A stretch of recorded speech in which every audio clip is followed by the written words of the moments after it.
Welcome to the Three Down Nation podcast. I'm Justin Dunk, joined by JC Abbott. We've got a complete rundown of what's shaken down in CFL free agency. We're going to go from the West Coast to the East Coast. I guess they say West is best, JC. So we'll start with the BC Lions additions. Quarterback Dominic Davis, receiver Justin McInnis, O-lineman Michael Couture, and fellow offensive lineman Chris Schluger. Departures: James Butler, the running back; fullback Mario Villamazar; offensive lineman Joel Figueroa; offensive lineman Peter Godber; and linebacker Kevin Francis. What's your initial take on the ins and the outs from the Leos? Well, the biggest addition to me is Michael Couture at center, who I think is a big upgrade over Peter Godber. And the Lions did need to make some changes along the offensive line. It didn't get a lot of press last year, Dunk, because of how good they were when Nathan Rourke was under center. But when Vernon Adams Jr. took over, because of the way he plays the game, they went from the second best team in the league in terms of sacks allowed to the second worst in the league in terms of the time when VA was under center. So there had to be some changes there. Unfortunately, they lost their best player in Joel Figueroa to free agency. They bring in Chris Schluger. They've got some young guys to compete with him in training camp. But Godberg, to me, always felt like a little bit of a weak link. I was extremely high on him coming out of the CFL draft back in the day. I thought he was the best lineman in his draft class. Unfortunately, he just didn't pan out, struggled with injuries early in his CFL career, and I think was just never fully recovered in terms of his strength and ability to anchor. Michael Couture is a local guy who's going to come in, be involved in the community, and take over that center spot. A big addition for this team. Other than that, it's mostly depth pieces, right? Dominic Davis provides some support for VA at quarterback. Justin McInnis is an interesting one. I don't think they have to start two Canadian receivers, but he provides better insurance behind Jovan Santos-Knox than Jacob Scarfone or Daniel Peterman did last year, and gives them the option to potentially start two if they need to for ratio reasons, filling in for perhaps the field side wideout spot for where I have Alexander Hollins penciled in right now. So some nice additions for the Lions. I don't know if they necessarily got better, but I think they stayed the course on day one of free agency. That's the key one for me is Justin McInnis, because with Nathan Rourke leaving, you need a Canadian starter. Now, they were able to do it when Rourke got hurt, and they put Vernon Adams Jr. in there and figured out the ratio after that. But it gives them lots of depth at Canadian receiver. I'm going to look at the departures because I think James Butler could be an impactful one. Yes, the Lions did sign Antonio Williams, who is a former NFL running back. They're going to bring him in, and he could be a guy that is in competition at least to be that starting running back and take over for James Butler. But Butler is a dynamic presence in the backfield. And yes, all of the sexy headlines and talk about him is going to be about running and catching the football out of the backfield. But I talked to someone who was in Saskatchewan when he was in training camp with them in 2019, and he said by far Butler was the best pass blocker of all of those running backs in training camp with the Rough Riders that year, yet he ended up getting cut, got a shot in the NFL, and then came back up to the CFL. And it's interesting because at the time, Jeremy O'Day felt like James Butler wasn't explosive enough to be a playmaker in the CFL. While Butler has shown plenty of explosion, JC, you've seen a bunch of it in person, and I don't necessarily know if you can get that out of a rookie running back in the way, especially that Butler understands the nuances of the Canadian game. Now, JC, I know you're not a fan of paying running backs, and Hamilton paid a pretty penny to get Butler over there to Tigertown, but I think it could be well worth it in this case, and that might take a hit if you're the BC Lions to their backfield overall and the way that they could potentially run the football. I think he's replaceable in terms of a starting position, but you're not going to get a guy of Butler's caliber that just comes up here right away out of the negotiation list, an American or even a Canadian through the CFL draft that can perform to that level. You're right on that, Justin. You're not going to replace Butler wholesale right off the bat, but the thing with the running back position is is even an elite running back, there's not a ton of separation between an average running back and an elite running back in terms of value added. You can get by with adequate play at that position. And let's not forget, this is a team in the BC Lions that not too long ago had James Butler go down in a game and had David Mackey, their fullback tight end player, in the backfield as the only running back on the roster that day. And he rushed for 90 yards and a touchdown and hurdled a guy. So you can get production as long as you have the right system around the guy. And they've brought in some very interesting names. You mentioned Antonio Williams, who was signed yesterday from the NFL, a guy who played a grand total of one NFL game with the Buffalo Bills, but rushed for 63 yards and a score in that game. So clearly has some talent there. But they also have Tavian Feaster, who had some time with the Montreal Alouettes last year, had a nice career at Clemson.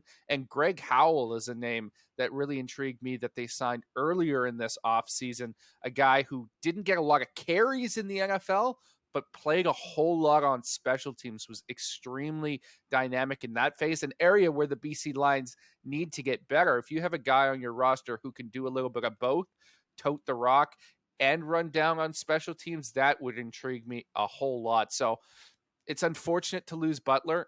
I loved what he did last year. I really don't want to diminish that because he was so fantastic. Unfortunately, it's just the nature of the position that it's not as valuable as some others. And I think the BC Lions made the right call and maybe not opening up the piggy bank for James Butler. We'll move on now to the Calgary Stampeders. And this is an extremely short list of additions, Dunk. Just defensive lineman Julian Hauser coming over from the Hamilton Tiger Cats. In terms of departures, receiver Sean Baines, defensive lineman Stephen Banks, defensive lineman Folarin Orimolade, linebacker Jameer Thurman, defensive back Javion Elliott, and linebacker Fraser Sopik. What are your thoughts on the Stampeders' moves? It's kind of what they do, but usually there's a few more pieces brought in free agency, although they're not traditionally active on day one and they wait for some of the value guys. So perhaps we're going to see that in the future. I think there are some players still left out there that could make some sense for the Stamps, especially as their values nosedive really now with the way everything's set up with the negotiating window. If you haven't signed a contract or have one that you've agreed to terms on day one of free agency, then it's not day one of free agency anymore. It's like you've gone through this entire week of negotiating and don't have anything. That probably doesn't bode well for the future. I still think there will be some guys that sign, and those are likely the guys that Calgary is waiting on. But this is a big turnover, especially on defense, to lose a guy like Jameer Thurman. Typically, they have been all right with paying up for some of these linebackers, but they decided to do it with Cameron Judge, who carries that Canadian passport. He's going to make around $160,000. That's pretty decent money, especially when you consider it's coming from the Stampeders, and it might be under market value for Judge if he went to the open market, but it's clear they decided to spend their money on Judge in the linebacking core and James Vaughters, who's going to make in the neighborhood of $170,000 to $175,000 and could get up to as high as 180 if he hits some of his performance incentives on the defensive line. So it's kind of par for the course for the Stampeders, but you can make an argument that Dave Dickinson is even more stingy with the Stampeders' wallet than John Hufnagel was. And there's some people around the league going, where are the Stampeders actually spending their salary cap dollars, and are they going to spend to the cap? Now, JC, you did a great exercise last year, and you're going to do it again this year, where you tried to take a look at, based on the contracts that we have access to, where each team was in relation to the salary cap entering the season. But without knowing all of the details, it seems that the Stampeders are way under it, considering that they're not paying a Bo Levi Mitchell $700,000, which he made at one time with the team. So it seems like there's a lot of money on the table there in Calgary. And again, they're going to rely on their scouting staff and development of these players to come through and take over for the names that have departed. Yeah, it seems like the amount they've brought in, even if you include the raise to Judge, which actually I think is above the $170,000 mark, not the $160,000 mark, big time contract for Cameron Judge, and the addition of Vaughters, which I think is more impactful than anything they did on day one of free agency. It still looks like there's money left on the table. And you got to look around and wonder where some of these voids are going to be filled. And Calgary has done a good job in the past of having that next man up mentality and having somebody ready to step in and take over. You look at the middle linebacker spot where they lose Jameer Thurman, who was exceptional last year. Well, they have Silas Stewart, who stepped in for a few games when Thurman was out, played, I thought, reasonably well, and has cut his teeth on special teams like you want young American players to do. Had 20 special teams tackles a year ago. Is he ready to take that next step and become a full-time starter? The way this roster is constructed, it seems like they have him penciled in there. And then they'll need another one in the receiving core as well, because you've got, Malik Henry and Reggie Begelton back, two Canadians likely starting there. But there's another American spot where you've got to replace someone like Kamar Jordan, who's likely leaving. Is it Trey Odom-Dukes who takes that next step and becomes the guy in the receiving core? Or is it a spot where you're starting three Canadians there, as the Stampeders have shown themselves comfortable with doing in the past? So there's a lot of questions in Cowtown, Dunk. It's one of those rosters where every year I seem to question how they'll do it again, how they'll fill those spots. And they keep doing it. They keep proving me wrong every time I project the decline. Is this the year, though? It's a lot of transition, especially on that defense. I'm surprised you didn't mention Tommy Lee Lewis, because the Stamps waited a long time to get him up here, right? They did. A long time. I'm forgetting off the top of my head, something like 8 years or something ridiculous like that. Unbelievable for a receiver on the negs list, right? Normally you reserve that for quarterbacks that you're waiting on that long.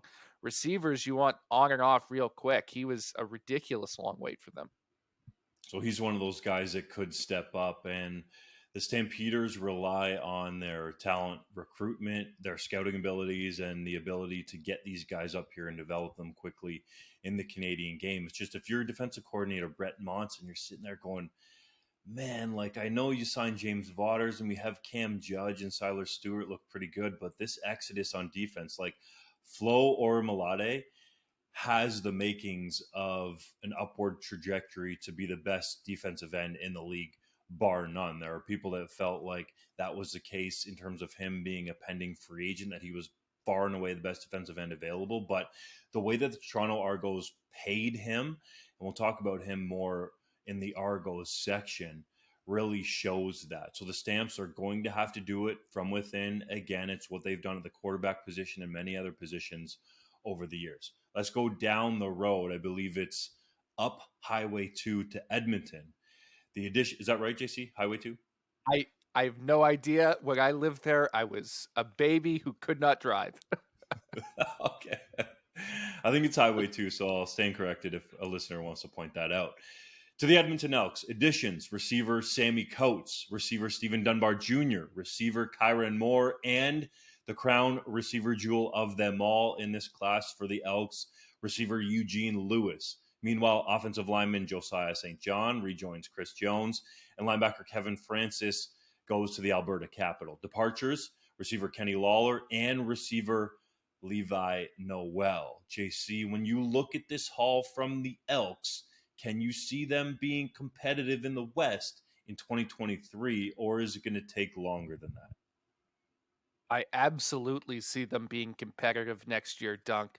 I mean, you look at the players they brought in specifically on offense yesterday, but also keep in mind they made some of their biggest moves ahead of free agency. We can't forget about Luchez Purifoy coming over, AC Leonard making their defense better. So that's two more names you can add to that list of extremely talented players that are now on the Edmonton Elks. And look, there's been a lot of discussion online about the merits of paying receivers when you don't necessarily have a quarterback.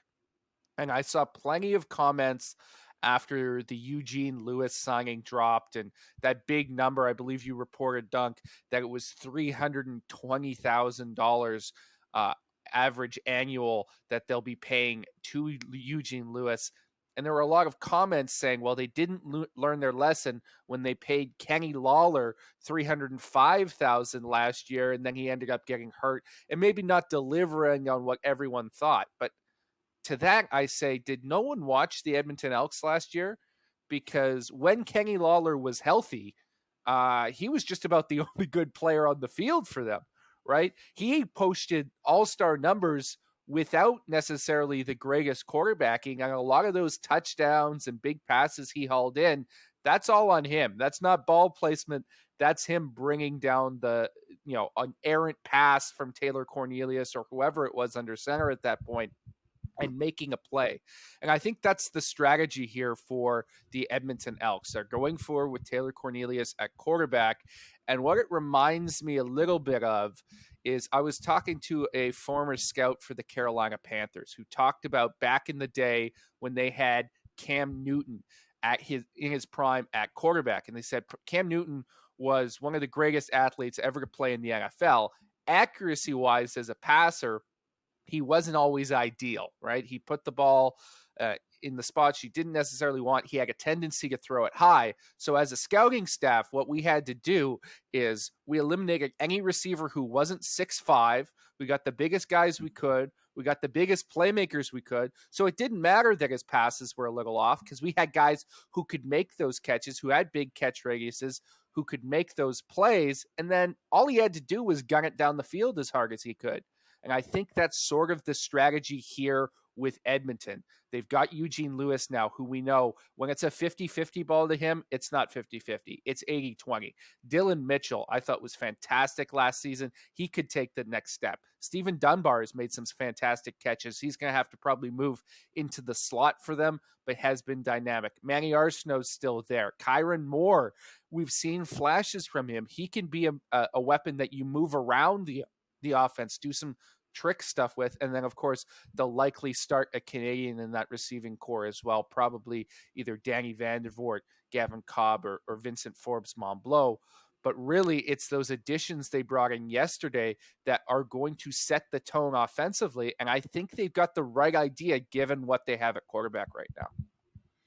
And they got the money to do it because of the way that they paid Taylor Cornelius, in part at least. They gave him $106,500 signing bonus when he signed that extension. That goes on last year's cap, so that opened up some money. Dylan Mitchell got a $60,000 signing bonus, so that opened up more money. And yes, part of it was because the team wasn't that good last year, but I think that was because of the previous regime under Brock Sunderland and Jamie Elizondo, especially Sunderland, because of the dearth of talent there in Edmonton. So they were able to put that money on last year's cap and use the openness of the 2023 cap to be able to pay Eugene Lewis $320,000 and take him away from Montreal, where he was living all year round. And Lewis said it in his farewell post to Montreal that he's taking a leap of faith. But it's definitely a calculated one from a financial perspective. And JC, you alluded to this too. I think if you're Lewis, you can see the talent on this roster and what Chris Jones is starting to build there a little better now. You mentioned the additions of Luchez Purifoy in the back end, which I think will be very valuable. AC Leonard up front, Jake Serezna there as well. That this team is starting to take shape. And we know once Chris Jones has a chance to get the kind of athletes in there that he likes, big, long, explosive, athletic dudes is what he's like. And Eugene Lewis and Stephen Dunbar certainly fit that mold. On offense especially, and we mentioned the guys on defense, then he's going to have a competitive roster in the West. He's shown it multiple times. He's won a Grey Cup there in Edmonton. He was building something special in Saskatchewan. A lot of people would argue that the two teams that the Rough Riders had in 2019 and 2021 that went to the West Final were largely on the backs of what Jones and his scouting staff did there. And I think a lot of that is somewhat true. So Jones has shown that once he gets a little bit of time, he can put a competitive roster together.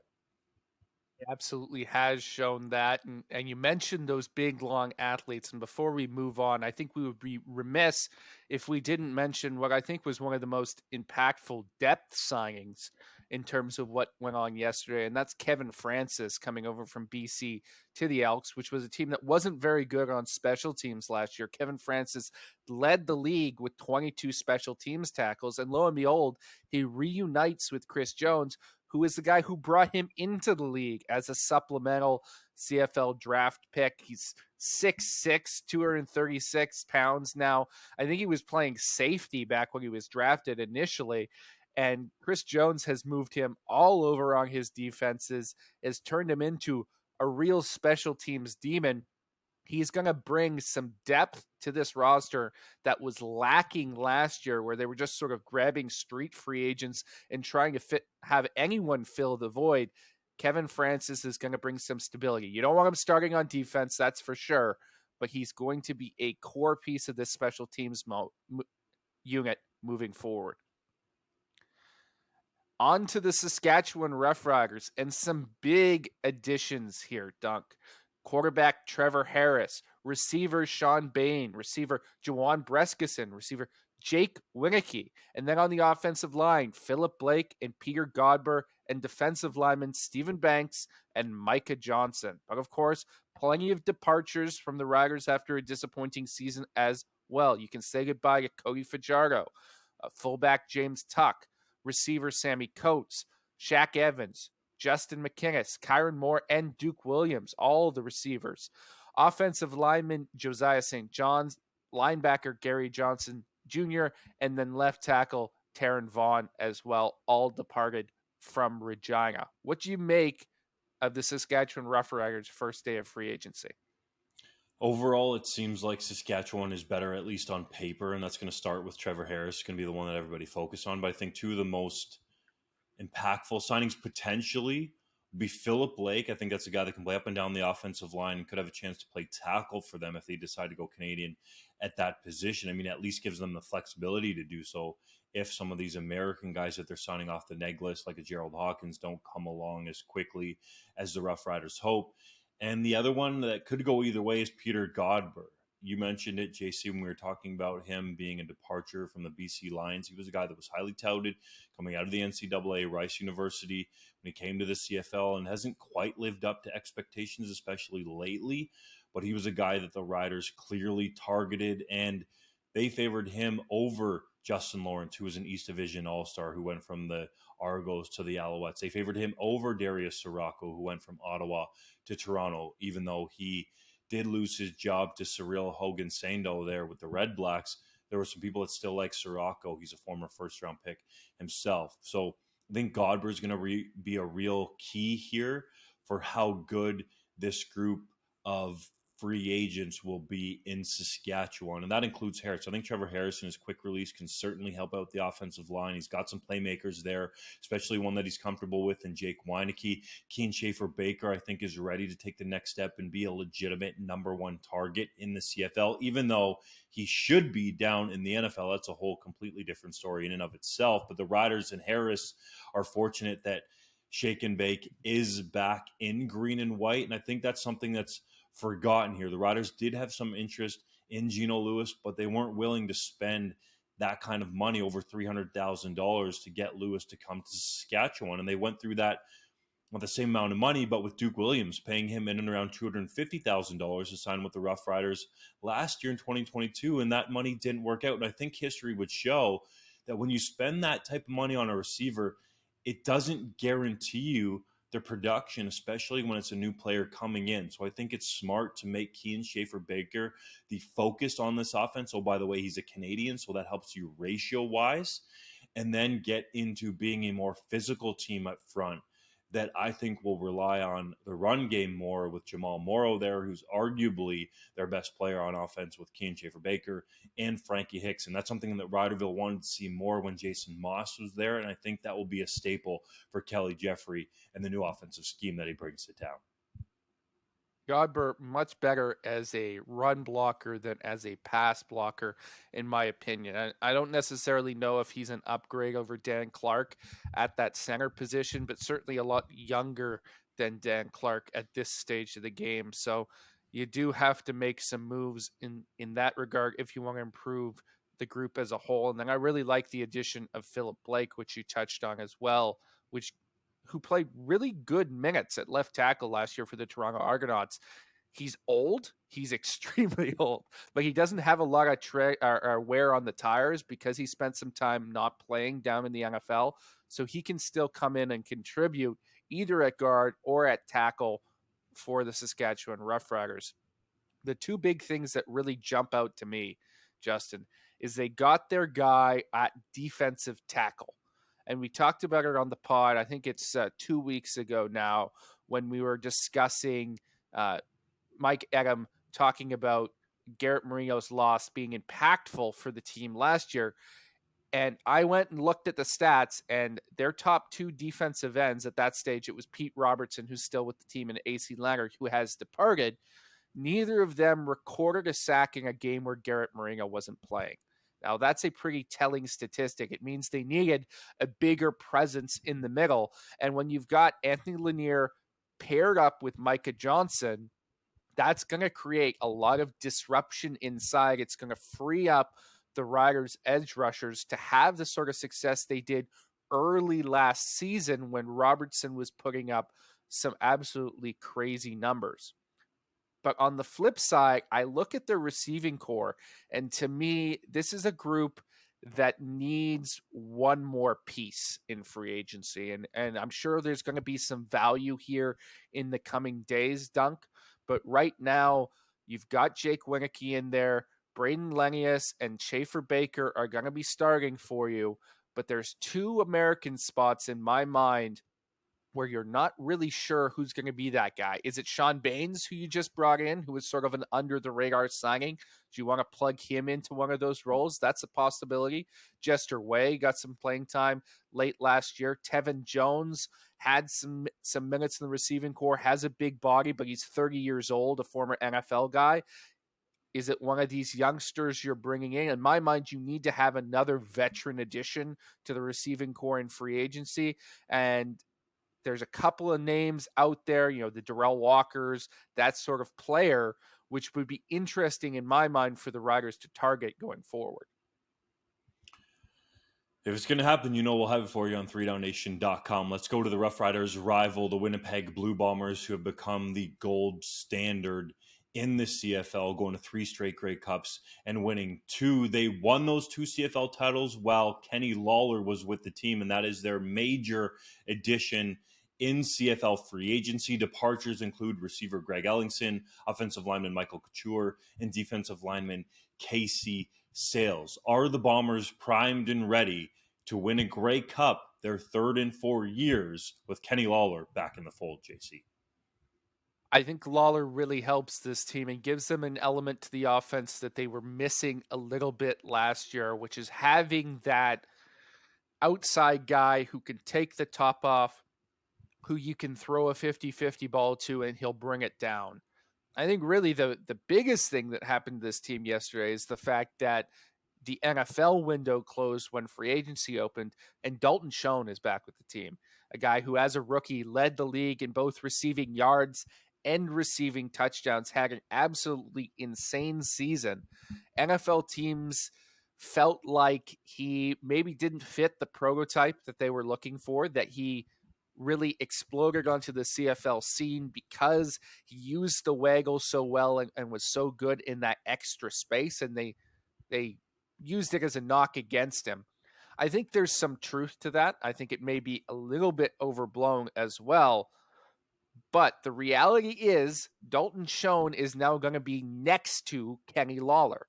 And so that's going to prevent defenses from truly adjusting to what Schoen is capable of and erasing him entirely, because they have to worry about you hitting the deep shot to Lawler down the sideline as well. If they hadn't brought in Lawler, if they had stayed pat and maybe stuck with Rasheed Bailey or gone with another receiver, I think there's a possibility that you would have seen Schoen take a serious step back in year 2 as teams started to figure him out.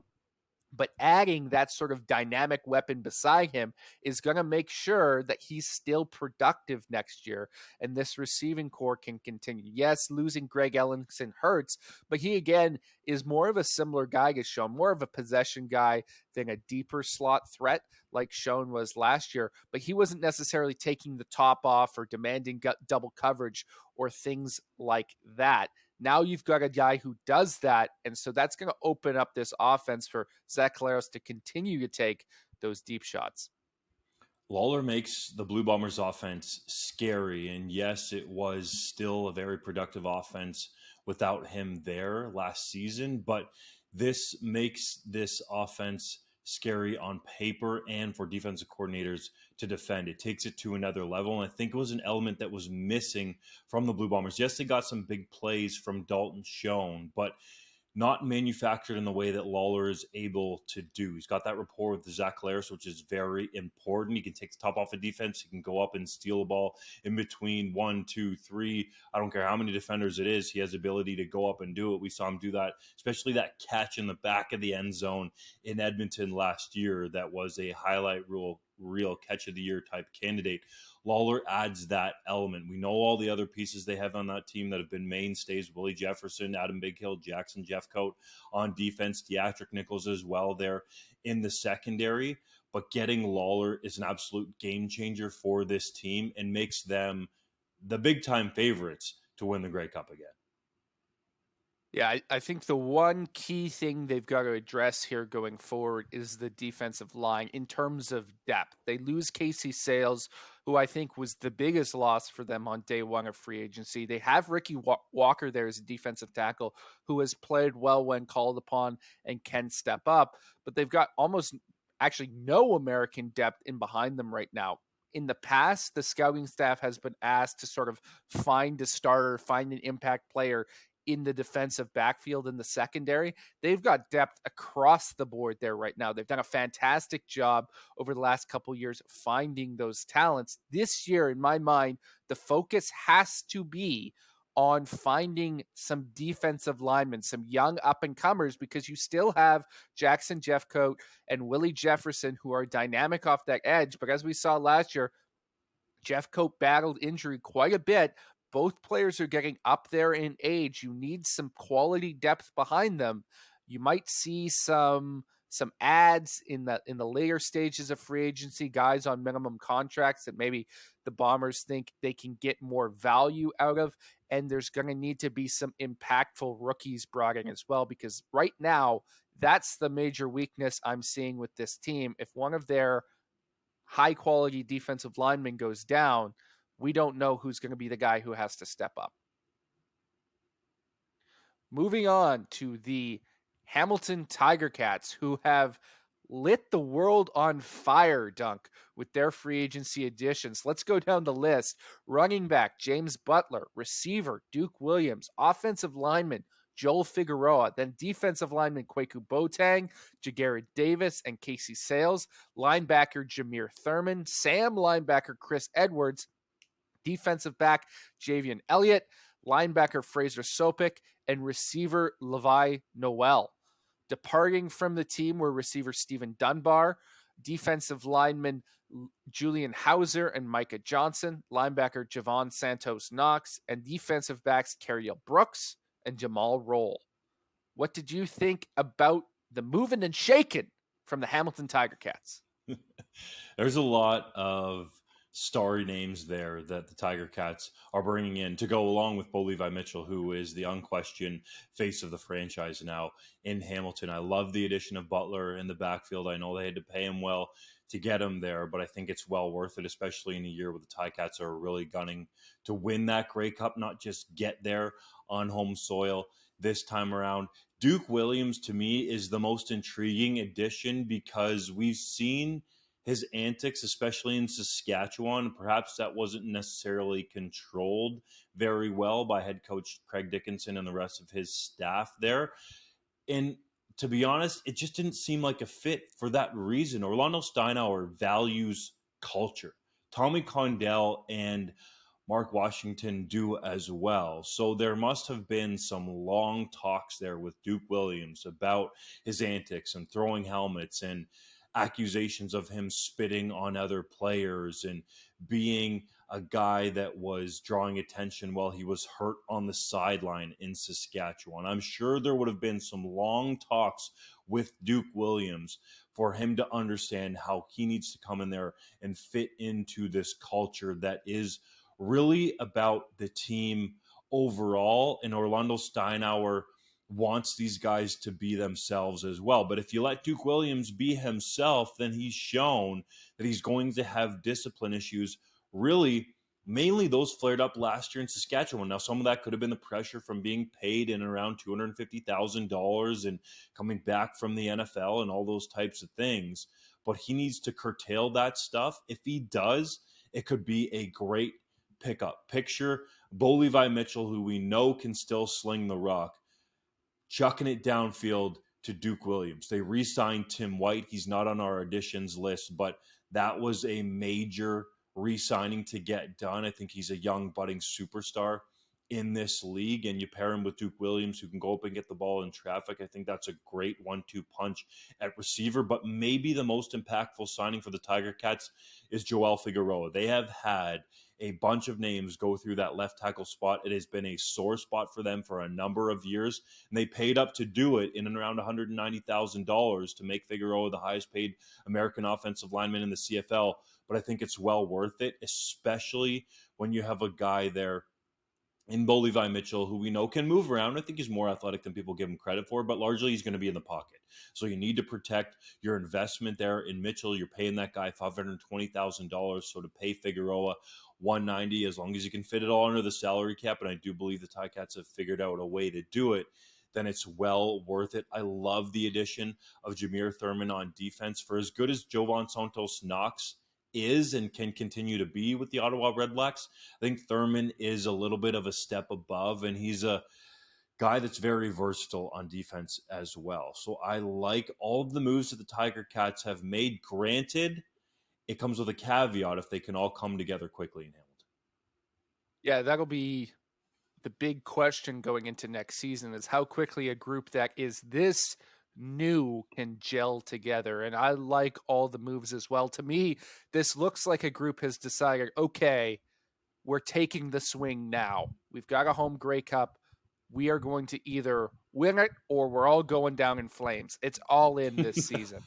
And to me, they've brought in all the pieces necessary to make that type of run. You talk about Joel Figueroa, they're going to run exactly the right offensive system for him because he's fantastic with a quarterback who stays in the pocket and gets the ball out of his hands quickly. If you're going to put Cody Fajardo behind him and let him run around, I think he's going to struggle a little bit because he's not the most mobile guy, but he's going to be fantastic at protecting someone like Bo Levi Mitchell, who knows the value of getting the ball out of his hands fast. Look across the defensive line, they're much improved. Right now, Kwaku Boateng can come back off his Achilles injury, pair with Mason Bennett on one edge.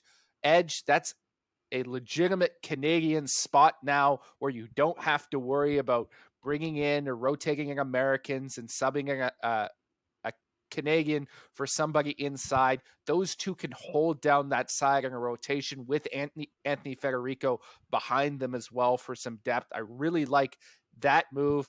Casey Sales comes in.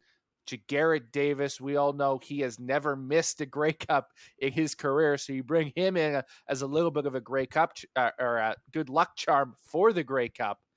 And then you've talked about it with Duke Williams, the character thing. You want to know how invested the Hamilton Tiger Cats are in winning right now. While at Sam linebacker, they brought in a guy who just 2 years ago climbed into the stands to punch their fans. Chris Edwards, right? Obviously, those fans were not behaving properly, but had a suspension for doing that. Obviously had some beef with the Ticats fan base. That's all going to have to be put aside now as he comes in. But when you see a guy like Bo Levi Mitchell sign with the team, you look at all the free agents that take notice. right? All these people want to play for that team. And right now, they see the Hamilton Tiger Cats as having a really strong shot to win a Grey Cup out of the East Division. To do it, they're going to have to beat the two-time defending East Division champion and the defending Grey Cup champion Toronto Argonauts. Their additions: fullback Mario Villamazar, offensive lineman Darius Sirocco, defensive lineman Thomas Costigan, defensive end Flo Orimolade, strong side linebacker Darius Pickett. Departures from the six: receiver Joan Briskason, offensive lineman Philip Blake and Justin Lawrence, defensive lineman Jared Davis, and, as JC just touched on, strong side linebacker Chris Edwards. What do you make of what the Argos have done in free agency, JC? I think they've done an absolutely fantastic job. Last year, the Argos spent big on a lot of veteran names in free agency, right? And we said, it's really this year or bust, because these guys are going to drop off at some point. Well, they got their ring with those guys, and they've made the right decision to move on from a lot of veterans. Of course, Andrew Harris is back, but it looks like they're gearing up to replace a lot of other players that in the past you would have thought they would have hung on to just a little too long. And they've brought in some extremely good young up-and-comers. We just talked about Chris Edwards in the last segment. He's an exceptional strong side linebacker, but Darius Pickett is even better, and he's 26 years old, right? Jared Davis was all right last season, so was Shane Ray, but you bring in Folarin Orimolade, who I think can be the best defensive end in the CFL if he continues to develop like he has, just how dynamic he is as a player. He can drop into coverage as well, which people don't give him a lot of credit for, but extremely versatile. And then, just solid moves. Even the trade they made earlier this month when they traded for Jordan Williams from the BC Lions, bringing over a younger guy at middle linebacker as Enoch Mwamba hits free agency. These are smart moves in my mind for the Toronto Argonauts, gearing up to not just be a one-time winner, but a contender for years to come.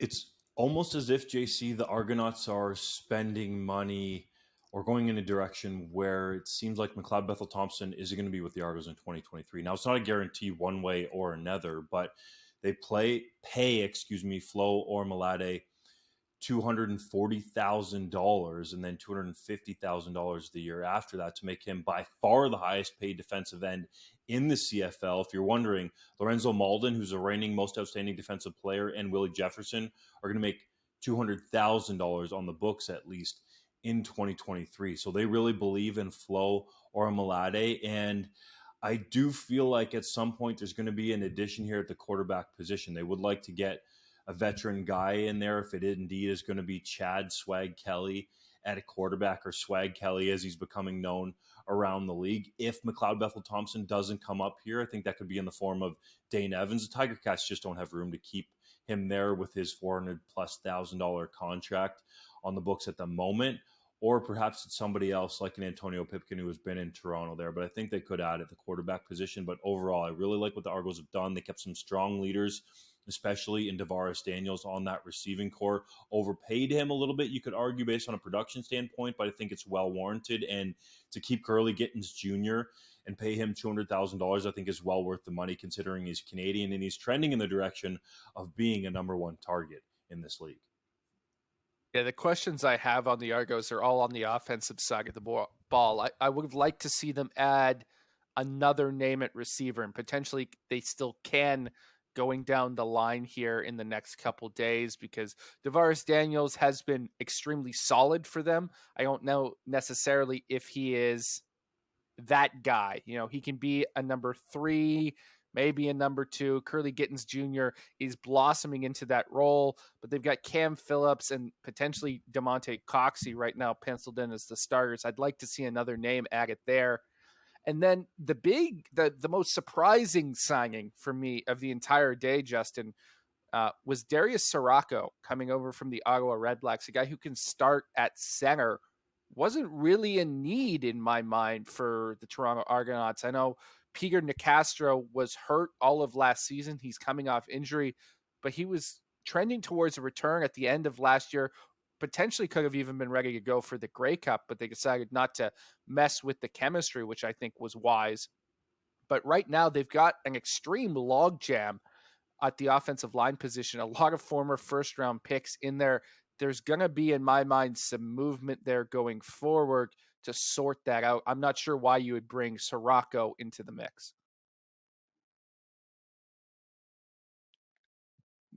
Never hurts, but boy, offensive linemen are pricey.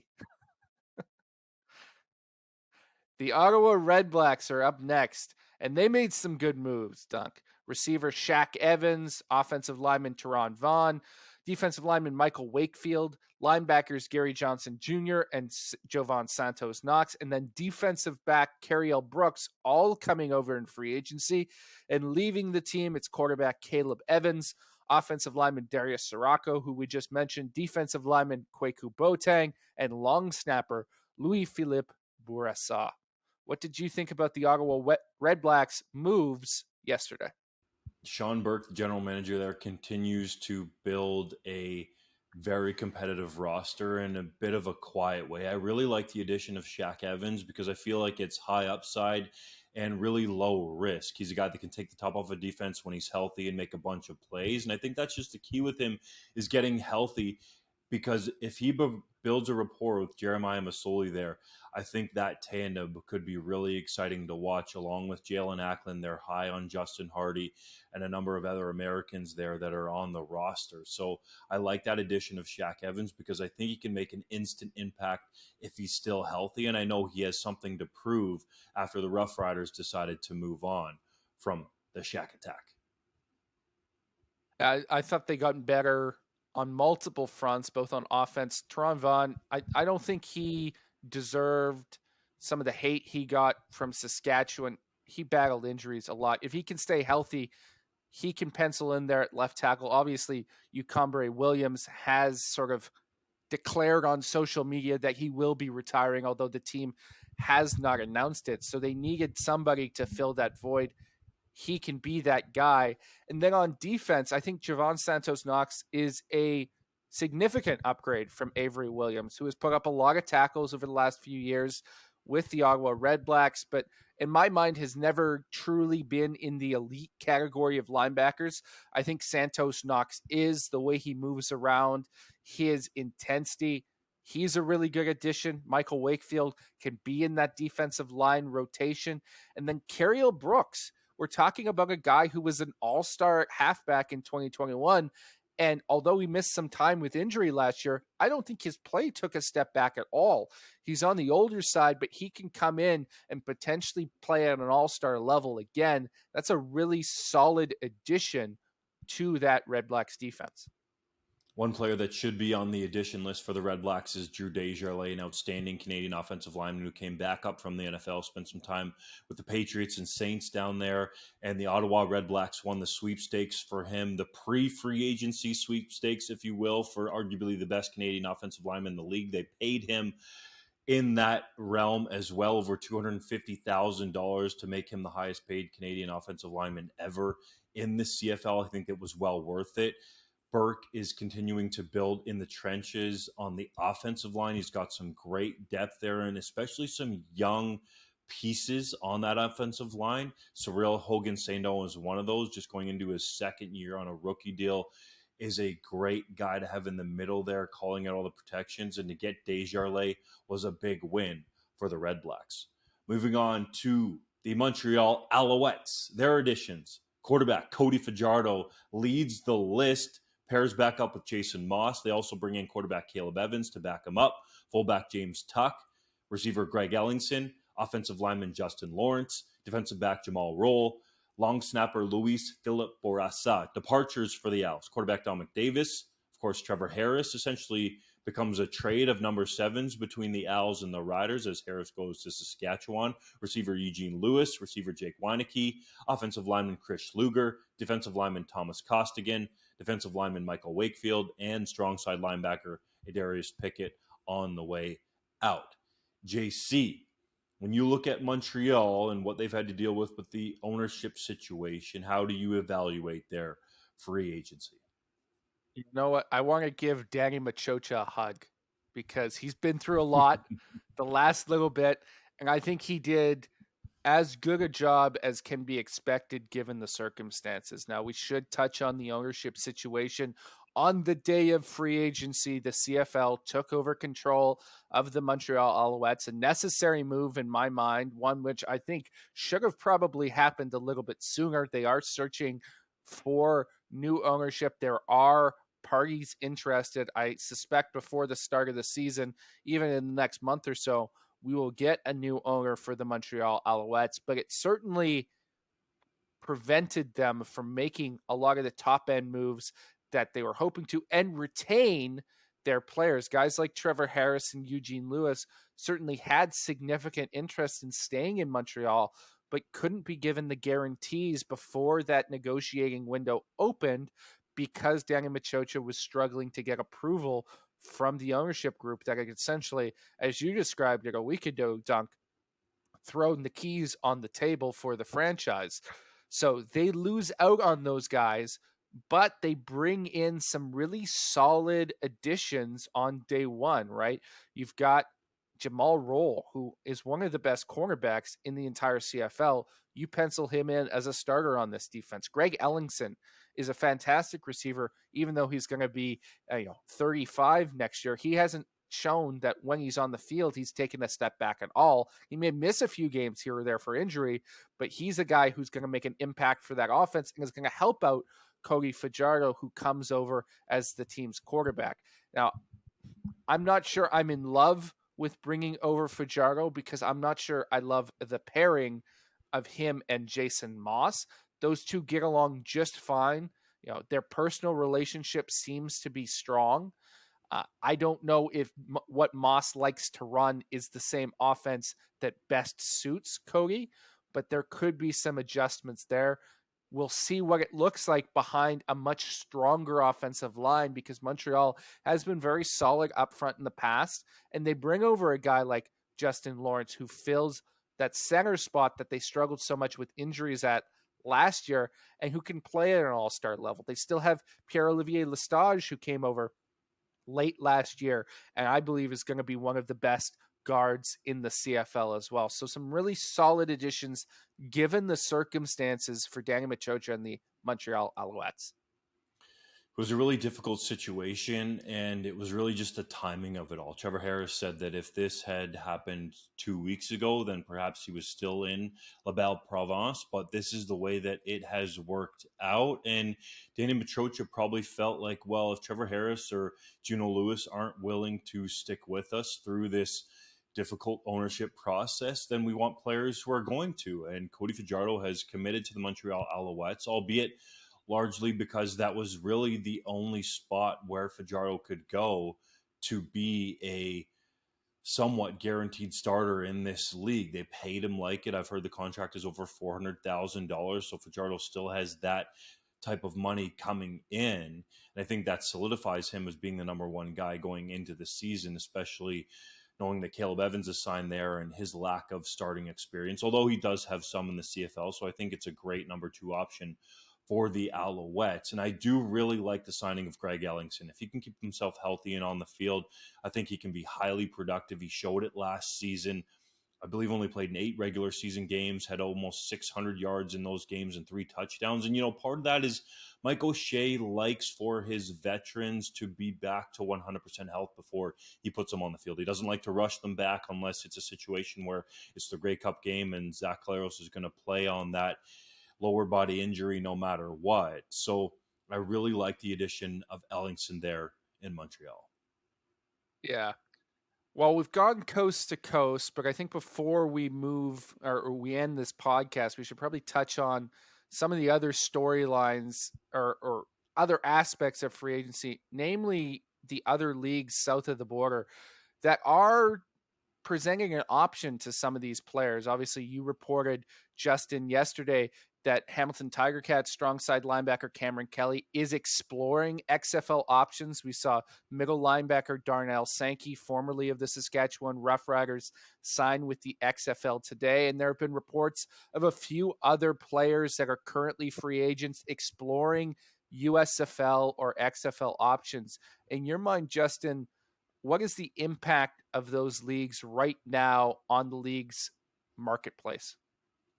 There's a bit of a talent drain going on, but then some scouts will tell you, well, a lot of those guys that are going to those leagues might not necessarily fit the Canadian game super well. But really, the reason the players are going there is because they feel like that's a quicker path for them, or potentially a better path for them to the NFL, because it's 4-down football played on an American sized field, not a Canadian sized field. So Cameron Kelly really felt like he was going to get some NFL workouts after his CFL All-Star season playing Sam linebacker, but that didn't happen to the amount that he thought it would, and he felt like he could get an NFL contract, so he wants to go play in the XFL to see if he can get to the NFL for the 2023 NFL season. Darnell Sankey is a totally different case, right? He had, as you reported, JC, a great offer on the table from the Saskatchewan Roughriders, and he's going to the XFL more out of desperation, I'll say, than anything else, because he should have accepted that offer with Saskatchewan, and he's going to take a pay cut overall by going to play in the XFL. If you look around at the XFL salaries,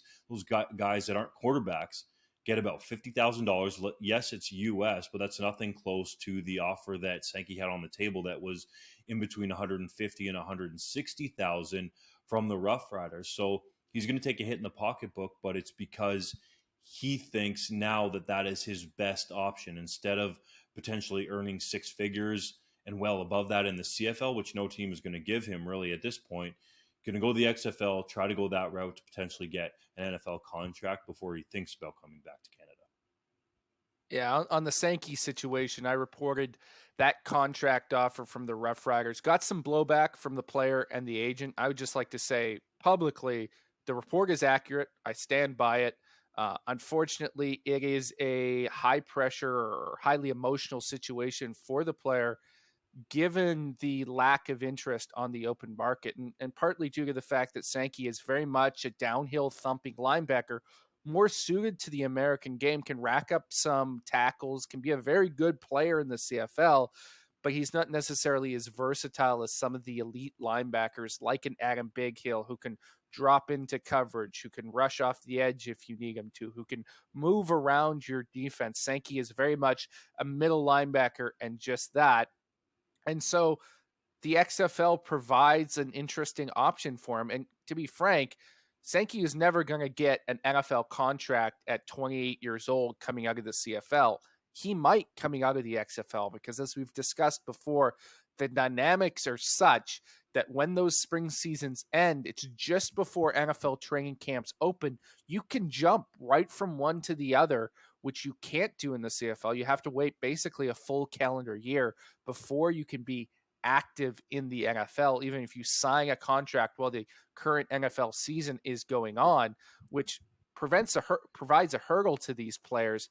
If you're Sankey, maybe a team just needs a body for their linebacking core, and you're the closest guy available. That's what a lot of these players who are going down to the USFL and XFL are hoping for. And we heard it earlier this week with a Canadian kicker, Liram Haralahu, who has spent some time bouncing around the NFL, saying, look, I like the CFL. I'm not coming back up there anytime soon, because if I do so, I'm closing the NFL door for over a year. And I don't want to do that. I will take the XFL or USFL route if I have to, because that means I can jump right back to an NFL roster next season. So this is the sort of thing that players are discussing behind the scenes as to why they make the motivation for that move.